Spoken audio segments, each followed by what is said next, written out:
Fala, professor, eu vou apresentar o trabalho de Sociologia.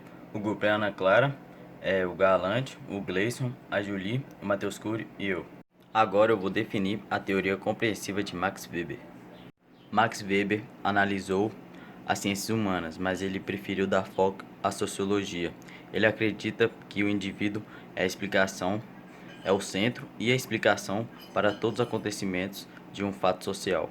Ou seja, ele relata que o indivíduo é imprescindível para a compreensão dos fatos sociais e que ele não deve ser levado ou entendido como algo passivo e, e simples dos efeitos opressores e abusivos dos fatos sociais. Diante disso, nós podemos perceber que a sociedade não é um acontecimento externo que regula e impõe as vontades de determinado sujeito, mas sim é um resultado dos elos sociais entre essas pessoas.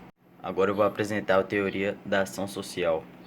A teoria da ação social é a definição das ações de determinados indivíduos em relação a outras pessoas, ou seja, as suas expectativas. Para Weber, a compreensão da ação de um indivíduo é impulsionada pela ação de outros indivíduos, pois as nossas atitudes do dia a dia também levam a ações e palpites de outras pessoas. Agora eu vou falar a classificação das relações sociais. A primeira é a ação social racional em relação a fins, que visa obter de modo racional um fim. Agora eu vou falar a segunda, ação social racional com relação a valores, que é orientada por valores da norma moral.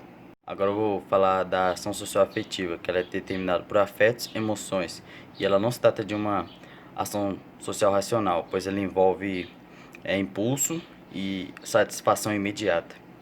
Agora eu vou falar da ação social tradicional, que é determinada pelos costumes. Agora eu vou apresentar a questão 2 de Sociologia.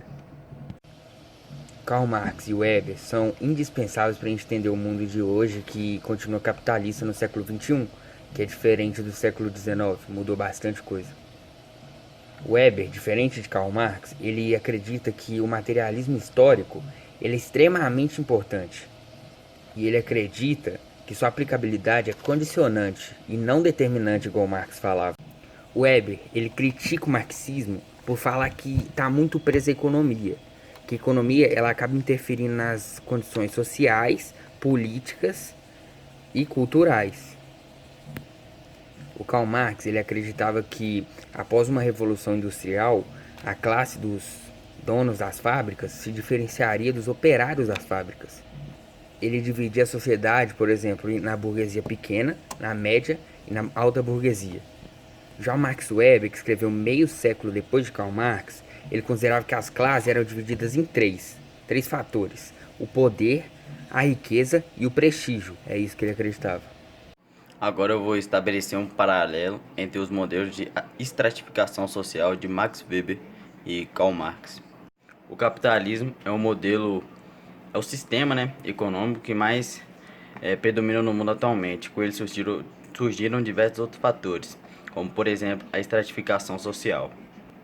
Na sociologia, esse termo é utilizado como uma classificação dos indivíduos em relação às suas riquezas, ou seja, aos seus bens socioeconômicos, suas condições socioeconômicas.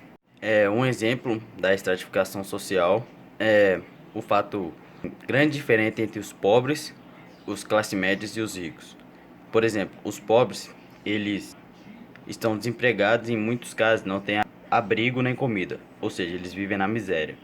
E os classe média, eles possuem uma formação, têm uma renda fixa, possuem moradia e, e podem aproveitar diversos prazeres. Agora, a classe alta, que é composta por diversas pessoas, não diversas pessoas, É composto por pessoas que vivem em bairros ricos, frequentam condomínios luxuosos, restaurantes luxuosos e a qualidade de vida deles é extremamente alta. Contudo, Weber acreditava que outras variáveis poderiam ser responsáveis pela condição material de um indivíduo e que somente teorias materialistas não seriam suficientes para supri-las da estratificação social. Então seria necessário analisar seu prestígio social. Já Karl Marx, que era um grande crítico do sistema capitalista, julgava apenas as questões econômicas como relevantes para a estratificação social. E para obter o fim dessa desigualdade social, seria necessário a distribuição das grandes riquezas e estagnação dos meios de produção, para que houvesse uma sociedade mais harmônica e mais justa.